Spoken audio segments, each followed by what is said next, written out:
ሰበር ዜና ኢትዮጵያና ኤርትራ መካከል ሲፈራ የነበረውን ጦርነት ሊፈነዳ ተቃርቧል። ኢትዮጵያም የኤርትራ ሰራዊት ከተቆጣጠራቸው የኢትዮጵያ ሉዓላዊነት ግዛቶች እንዲወጣም አስጠነቅቃለች። የፌዴራል የውጭ ጉዳይ ሚኒስትር ጌዲዮን ጢሞቴዎስ ለኤርትራ የውጭ ጉዳይ ሚኒስትር ኡስማን ሳላ የላኩት ደብዳቤ እንደሚከተለው አቀርባለሁ። ኤርትራ የኢትዮጵያን ሉዓላዊ ድንበር በመጣስ በሰሜን ምስራቅ አቅጣጫ የሚገኙ አካባቢዎችን ተቆጣጥራ እንደምትገኝ ገልጿል። የኢትዮጵያ መንግስት በተደጋጋሚ የኤርትራ ጦር ከግዛቱ ለቆ እንዲወጣ መጠየቁን አስታውሶም ይህንን ጥያቄ ተቀባይነት የሚያገኝ ከሆነ የባህር አገልግሎት ጉዳዮችና በአሰብ ወደብ በኩል የባህር መዳረሻን ጉዳዮችን ጨምሮ ሁሉንም የጋራ ጥቅም ጉዳዮችን ለማፍታት በቅን ልቦና በድርድር ለማፍታት ፍቃደኛ መሆኑንም አመልክቷል። የኤርትራ ሰራዊት ለረጅም ጊዜ የኢትዮጵያን ሉዓላዊ ግዛት በመጣስ በሰሜን ምስራቅ አቅጣጫ ተቆጣጥሮ እንደሚገኝ ጠቅሷል። በአዋሳኝ አካባቢዎች የኤርትራ መንግስት በስም ላልተጠቀሱ የተለያዩ ታጣቂ ቡድኖች ቀጥታም የቁሳቁስ ድጋፍና እርዳታ እንደሚያቀርብም በመጥቀስ ወንጅሏል። የታጣቂ ቡድኖች በስም በይፋ በደብዳቤው ላይ ባይጠቀስም ከዚህ ቀደም የኢትዮጵያ መንግስት ኤርትራም ለህወሓትና ለፋኖ ታጣቂዎች ድጋፍ ያደርጋል ሲል መወንጀሉ ይታወሳል።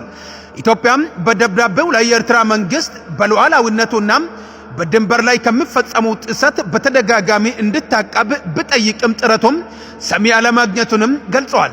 ባለፉት ጥቂት ቀናት ሁለቱ ሀገራት በሚያዋስናቸው ድንበር አካባቢም የታዩም ለውጦች የኤርትራ መንግስት ተጨማሪም የጥፋት መንገድ መምረጡን ያመለክታል ሲል አመልክቷል። ከታጣቂዎች ጋር የኤርትራ መንግስት ወታደራዊ እንቅስቃሴ እያደረገ ይገኛልም ብለዋል።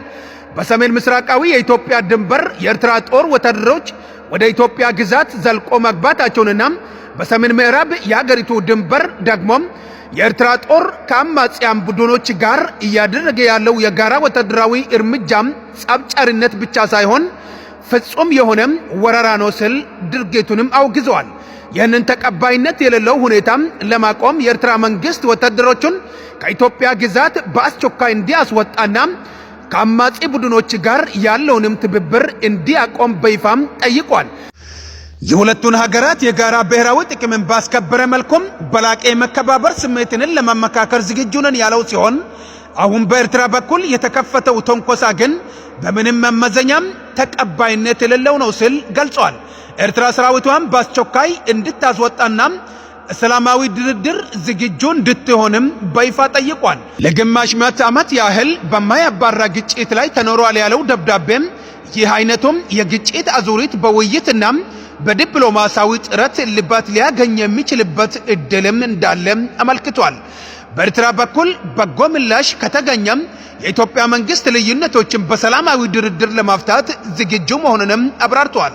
የኢትዮጵያ ሉዓላዊነትና የግዛት አንድነት እንዲከበር ላቀረበው ህጋዊ ጥያቄ አዎንታዊ ምላሽ ከተገኘም የኢትዮጵያ መንግስት የባህር ላይ ጉዳዮችና በአሰብ ወደብ በኩል ወደ ባህር በር ጉዳዮችን ጨምሮም አጠቃላይ የጋራ ጉዳዮች ላይ ሁሉን አቀፍ እልባት እንዲያገኝ በቅን ልቦና ድርድር ለማድረግ ፍቃደኛ እንደሆነም አሳውቋል። የጋራ መከባበር እና መተሳሰብ ግንኙነቱንም ለመፈተሽ ቆርጠን ተነስተናል ያለው ደብዳቤም ቀና ምላሽ እንደሚያገኝ ተስፋውንም ገልጿል። በኤርትራ መንግስት በኩል እስካሁን ለዚህ ደብዳቤም የተሰጠው ይፋዊ ምላሽ የለም።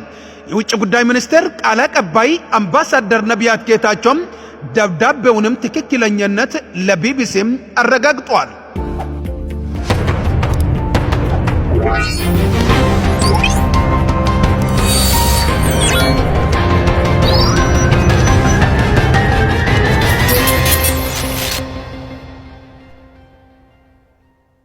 ምክር ቤቱ ቆም ብሎ መጠየቅ ያለበት አሁን ለምን ተፈጠረ? አሁን መከላከያ ሲመጣ ሊያጠፋኝ ነው ብሎ ለምን ስጋት ውስጥ ገባ? ይሄ በአግባቡ መጤን አለበት የሚል እምነት አለ። ሁለተኛ የአማራ ህዝብና የብልጽግና ፓርቲ ግንኙነት በማይጠገንበት ደረጃ ስለተበጠሰ በአስቸኳይ ሁሉንም የአማራ ኃይሎች ያቀፈ ጊዜያዊ አስተዳደር በማቋቋም ችግሩን ማቃለል ይቻላል የሚል እምነት አለ። ሶስተኛ በአማራ ላይ የሚደርሰውን ዘርፈ ብዙ ጥቃት የተቃወሙና አካሄድ ጥያቄ ያለን አካሄድ ጥያቄ እሺ ብዙ ብላለው አንዴ የተከበራችሁ እንደማመጥ የተከበሩ ሰላም አትንሱን። የደረስንበት ላለው እየደረሰብን ላለው በደል ፍትህ ይሰጠን። በነጻነትና በዲሞክራሲ መንገድ ሀሳባችንን እንግለጽ ወዘተ የሚሉ ናቸው።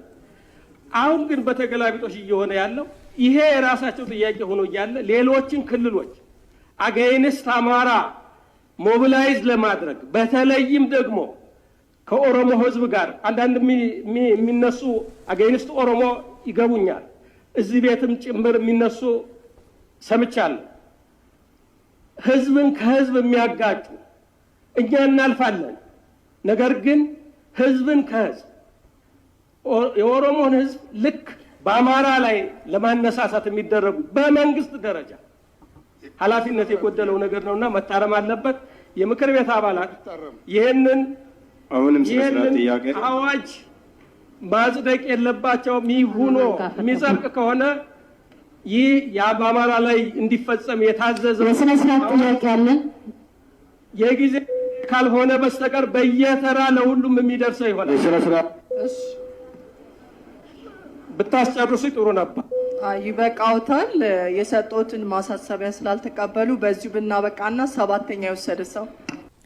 በነገራችን ላይ ጀዋር መሐመድ ከቴዎድሮስ ጸጋዬ ጋር ያደረገውን ቃለ መጠየቅ ድንቅ ስለነበረም ያመለጣችሁም ገብታችሁ ከዩቱብ ማስማት ትችላላችሁ።